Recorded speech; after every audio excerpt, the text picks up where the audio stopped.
Ben Shapiro, this man is losing support among his mainstream audience like never before. Ben Shapiro at the recent event at AmFest, Turning Point USA, he went on a rant, basically hating on every single podcaster within his own space. He didn't hate on one left-wing podcaster that's anti-Israel, all within the conservative movement. And he says he did this because he wants to call out people within his own party to make sure the party stays unified and solidified and grounded in core principles, as he puts it. He went after Megyn Kelly, Candace, of course, Tucker Carlson. So take a listen to this short clip from it and let's discuss. Coalitions.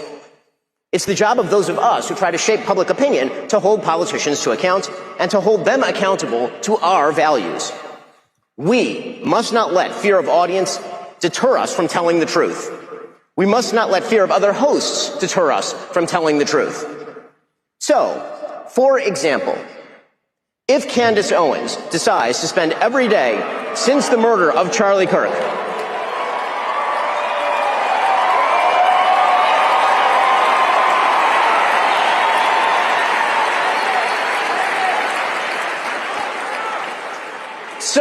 if Candace Owens decides to spend every day since the murder of Charlie Kirk casting aspersions at TPUSA and the people who work here, who worked with Charlie every single day, his best friends, to cast aspersions at Mikey McCoy and Andrew Colvin and Blake Neff and Tyler Boyer and, yes, at Erica Kirk, and to imply or outright claim complicity in a cover-up over Charlie's murder, to spew absolutely baseless trash implicating everyone from French intelligence to Mossad to members of TPUSA in Charlie's murder or a cover-up in that murder, then we, as people with a microphone, have a moral obligation to call that out by name. So I'm just going to go ahead and stop there. I find it so funny, honestly. There's nobody that is less qualified to talk about morality than that shit stain that is Ben Shapiro. Nobody more qualified. This guy has spent 3 years justifying the onslaught in Gaza, justifying the murder of children, advocating to send more weapons to Israel, justifying the expansion into the West Bank, justifying the settler terrorism in the West Bank. And this guy wants to go out publicly and said that people have a moral obligation to call out what's happening within his own party, while this dude is going on a rant talking about how we need to back Israel and send more weapons to Israel. He has no problem justifying the murder of children, but God forbid somebody goes after his beloved Israel. Now all of a sudden people have an obligation to support this. You're sick, Ben Shapiro. You're sick. The guys... It's the hypocrisy from these people. Same thing with Dana Bash, CNN's left-wing Dana Bash. Previously talked about her. She went out publicly talking about the very similar sort of rhetoric where people have a moral obligation to stand up and defend and stop hate, while at the same time bringing like people like Randy Fine on. So despite that, Tucker Carlson, Megyn Kelly, and Candace Owens, of course, responded back to a lot of his rhetoric. Take a listen to what Tucker Carlson had to say following this speech. Such a trip at these things. I just got here and I feel like I missed the first part of the program. I hope I didn't miss anything meaningful. But I just want to say, I don't think I did. No, I'm just kidding. I watched it. I laughed. That kind of bitter, sardonic laugh that emerges from you when like upside down world arrives. When your dog starts doing your taxes and you're like, wait, it's not supposed to work this way. To hear calls for like deplatforming and denouncing people at a Charlie Kirk event, I'm like, what? This is hilarious. Yeah, this is hilarious. Actually, one of the clips I was listening to myself, thinking as I often do when I hear myself speak, which is never, because I never watch myself, but at these events they always play like the role of you. And I'm like, that guy is pompous. Woo! So let's just stop there. Megyn Kelly also talked about it, and she specifically also addressed Barry Weiss, because Barry Weiss, I believe, quote tweeted something regarding Ben Shapiro's statements about these conspiracy people and individuals that don't stand up to it. clearly throwing a jab at Megyn Kelly. So take a listen to what Megyn Kelly said. I do actually really like what she said here, because she just had she actually just called out Israel and called out the fact that they're loyal to Israel. So take a listen to this. So it's a similar situation with Barry. None of this is about them calling me out for anything I've said or haven't said, or it's certainly not about Erica Kirk, as Ben tried to make it sound last night. It's about Israel. Those two are very pro-ardent Israel activists, which is fine, but they don't get to dictate how the rest of us feel about Israel or what we do with respect to our friends and our friends' opinions on Israel. And I'll tell you, Barry Weiss wants to couch herself as Erica's protector, Erica's defender. She's retweeting the Ben speech, saying anybody who doesn't call out conspiracy theorists is a coward. Erica Kirk barely knows Barry Weiss. Barry doesn't know anything about Erica. Barry Weiss has never been to a Turning Point event. Do you guys remember her here? Standing up for what we believe in when Charlie was alive? I don't remember her standing up for our principles. I don't remember her defending Charlie the many times he was called a racist or an anti-Semite. I really don't remember that at all. What I do remember is she had Erica Kirk come on one town hall in which Barry Weiss tried to play both super important VIP executive and super fabulous star anchor at her new network CBS. Pro tip, Barry, that's no way to win friends at your new organization, to try to steal all the hosting abilities of the on-air talent. So good luck with that. And what she did when she had Erica there was to have the nerve to bring on the man who asked the final question of Charlie right before he got shot. So let's just stop there. I see some of you guys in the comments saying, oh, don't trust Kelly either way. Here's the thing. Megyn Kelly is still staunchly supportive of Israel. What's so funny, though, is that we have these pro-Israel neocons like Ben Shapiro and Mark Levin still going after her while she supports Israel, because apparently she doesn't support Israel enough. That's the thing. These people dig their own graves. These people like Ben Shapiro are actively digging their own grave. There are people that still support Israel for God knows what reason, like Megyn Kelly, still supports Israel, but not enough. Supports Israel, but critical of Israel. Not even critical. Asks a question, or might not bring something up. She's still very clearly supportive, and yet it's not enough. So what ends up backfiring on them, which is why I don't understand how they don't realize they're hurting their own liberties. They're going out and going after people like Megyn Kelly for not being ardently Zionist enough. And she made a video like about a year ago stating that she feels like the more they tell her not to do something, she wants to do it in spite of them. Because I think this is a very normal human reaction. When somebody's like, don't do that, you shouldn't do that, you shouldn't say that. Part of you almost wants to do it anyways, even if you truly don't believe it and you don't like the way they're coming at you with it, you want to do it anyways. There's a bit of that going on where they're pushing you in one direction so much that you want to do things despite it, because of the fact that they're doing it, in spite of it. They're pushing you in one direction. So I think they're losing Megyn Kelly because of their own actions. The girl, she could have been, she still is the strongest pro-Israel advocate, huge voice for Israel, and they're losing her because of their own actions. It's laughable. It's laughable. Of course, not once did Ben Shapiro on this entire event talk about Anna Kasparian. She's left-winger, and she said much more radical, not even radical. She's just spoke out about Israel much more. I'm so much more radical, quote unquote, than Anna Kasparian, but she spoke out about Israel a lot routinely, and Anna Kasparian is on the left. Not once did Ben Shapiro go after her, but apparently he just wants to prioritize what's going on within his own party. You'll see a lot of people also clapped for Tucker Carlson the following day, or whenever the difference was in their speeches. When Ben Shapiro was talking, I did hear a lot of boos in the beginning, and then it was overwhelmed with applauses as well. So really, there is a mix there. But people were clearly applauding for Megyn Kelly, clearly applauding for Tucker Carlson. I really would like to know, if people are going to Turning Point events, they have a strong affinity with the organization. They like the speakers. I'm curious to know what the consensus is among these events.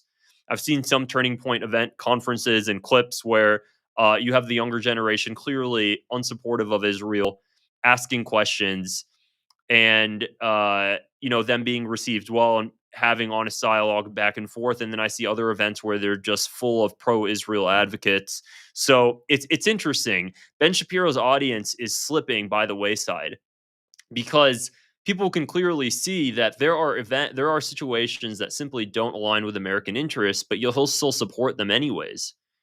There's an article, I don't know why it's still live to this day. The guy still has it up. If you search up why war in Iraq is good for America, those are the exact words. Why war in Iraq is good for America by Ben Shapiro. You'll see on the first page of Google an article written by Ben Shapiro in 2005 advocating for war in Iraq.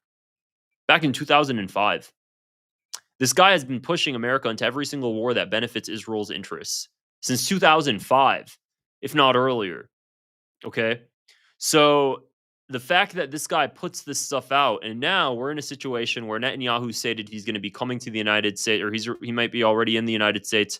He's going to be visiting Mar-a-Lago at the end of the month to go meet with Donald Trump. And during his visit at Mar-a-Lago, he's going to be asking and begging Trump to take more U.S. airstrikes on Iran's missile production facilities for its ICBMs.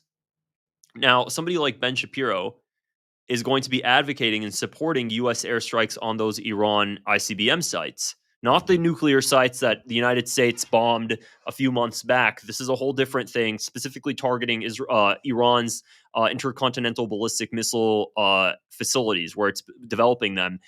And in American interest, if you really took a America First approach at this, you really don't want to be making Israel's enemies your enemies. I think that's been American foreign policy from the very beginning, is trying to have a stance of neutrality. That was the goal. And then the Israel lobby took place, and John F. Kennedy tried to stop the Israel lobby from entrenching itself in U.S. politics, but he passed, unfortunately. He was assassinated, and that never came to be.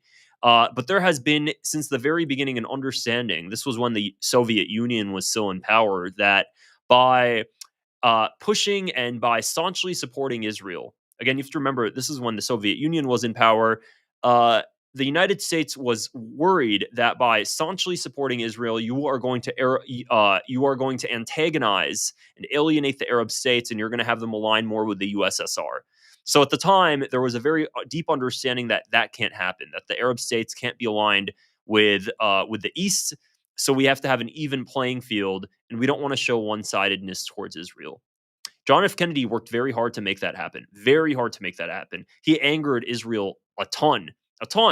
Just a few days before, at the United Nations, his administration put forward a UN resolution advocating for Palestinians' right to return. There was months prior to this. This is separate from Israel's nuclear ambitions. There was months prior, if you look through Israeli media, John F. Kennedy going back and forth, Israeli media fighting and using defamatory language about John F. Kennedy's administration and the United Nations at the time, United Nations ambassador to America at the time. And they were just going after them because of John F. Kennedy's policies towards the Palestinians.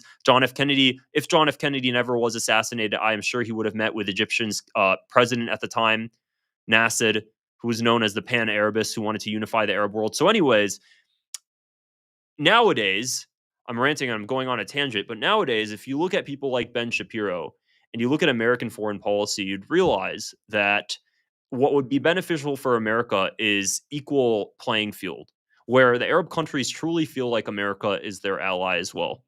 I think that if a Palestinian state is formed, let's just say hypothetically there was, regardless if you believe it's never going to happen, it's impossible, whatever. Let's just imagine a scenario in which it was. I'm saying this as a Palestinian. I'm very well aware that Palestinian state's going to need to be aligned with the West.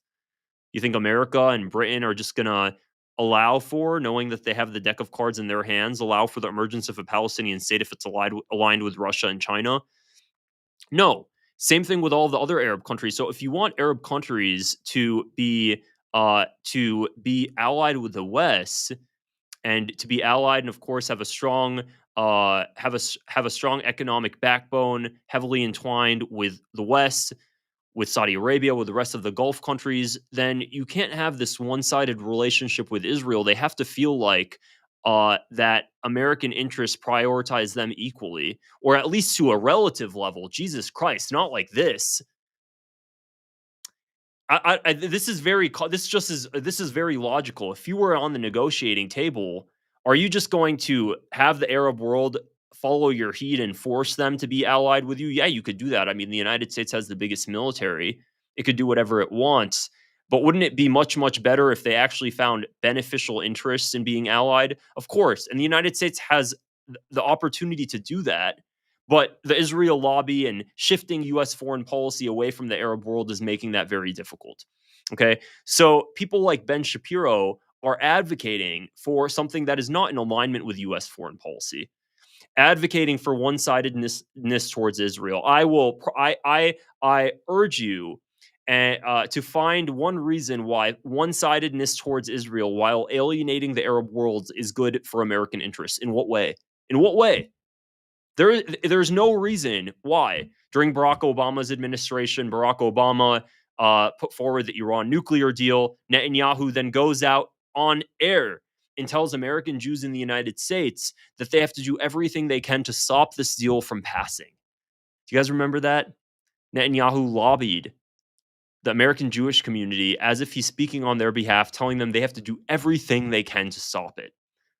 Why? Because since Netanyahu has ever had any sort of power, he's always wanted to have the United States and Iran on polar opposite sides. He's always wanted to push the United States towards an anti-Iran stance. So Obama comes out and he tries to put any sort of other policy in place, regardless of what you think of Obama. He's done hell for the Middle East just as much. But regardless of what you think about him, there was a situation then when Netanyahu told American Jews and had AIPAC go into hyperdrive trying to stop this. And then this administration now that we're currently in, J.D. Vance recently at a Turning Point USA event, I think this was like a couple months ago, somebody asked J.D. Vance about a situation in which the United States put America's interests above Israel's. And J.D. Vance gave a very half-ass example of it. But whatever, I'll take it. He said that there was the time when the United States put its interests above Israel during Trump's administration was when J.D. Vance felt that the Trump administration wanted to forge relations with the Gulf oil countries, and Israel was against that. But the Trump administration did it anyways. And then we saw recently the Trump administration selling these F-45s to Saudi Arabia. I don't think anything's actually been materialized yet, but they use that as the sort of example of when the United States did something against Israel's interests. And of course, the Israel lobby in overdrive has been lobbying to make sure that the F-45s that Saudi Arabia gets are of less quality and are not as powerful as the F-45s that Israel has. And we have U.S. foreign policy that states that no country in the Middle East can have that. Israel always has to have a military advantage. Regardless, what you have to understand is you will have Mark Levin, you will have Ben Shapiro, you will have who else? Any Israel firster, Laura Loomer, go out publicly and state things that they think benefit Israel, even if it's not in the benefit of America. And then they'll speak on behalf of this American conservative movement, and they see the younger generation going against them because they could tell that they're working for the interests of a foreign government. And then they respond by pushing for more laws against criticism of Israel and by calling those individuals anti-Semitic when they're simply questioning the relationship with a foreign government. Okay? Now we're in a situation in which people are getting real fed up with this stuff. People are beginning to speak out. People have already began speaking out, and they can't control it. They're sweating. They're nervous. At the same time, U.S. foreign policy isn't changing. We're still backing Israel unconditionally. We're still bombing the shit out of any country against Israel. So there's this huge divide between what the American people want on both the right and the left and what the U.S. government is doing. And the longer this divide keeps going, the more it's going to cause real anger within the population, which is already what we're seeing.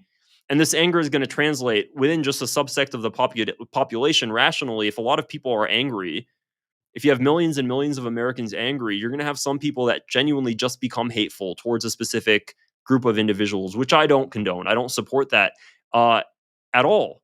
But it's going to be a natural, unfortunate response to what happens when people don't feel like they're being heard by their government, and their government is acting in an immoral fashion by wiping out an entire population, supporting the wiping out of an entire population. And people like Ben Shapiro advocate for that. So they're going to naturally grow resentment towards, people are going to naturally grow resentment towards individuals like that. Anyways, I've been really loving it, just seeing Ben Shapiro completely fall off the mainstream. It's been a long time coming. I'm surprised he's made it this far. Truly just a horrible person, genuinely horrible person that has no problem letting children be wiped out. But when it comes to Israel, that's where he draws the line. You guys remember when he went out publicly when the JFK files, when the JFK files came out, and this guy's like, I don't care who killed JFK, because JFK was fighting with Israel, and Ben Shapiro simply doesn't like JFK. It's pretty obvious the way you see this guy speak about JFK. He doesn't like him. You guys ever wonder why? Ben Shapiro genuinely does not like John F. Kennedy. And I don't care who killed JFK. It was 63 years ago. Yada, yada, yada. The guy hates him. You wonder why? And then somebody brings up the USS Liberty and the same sort of thing. Okay, so I'm over it, dude. Piss off. Anyways, guys, that's it for this video. If you found it interesting, would appreciate if you just click the subscribe button below and give it a thumbs up as well. Helps me reach more people like you. And I'll see you guys in the next video. Take care. Bye.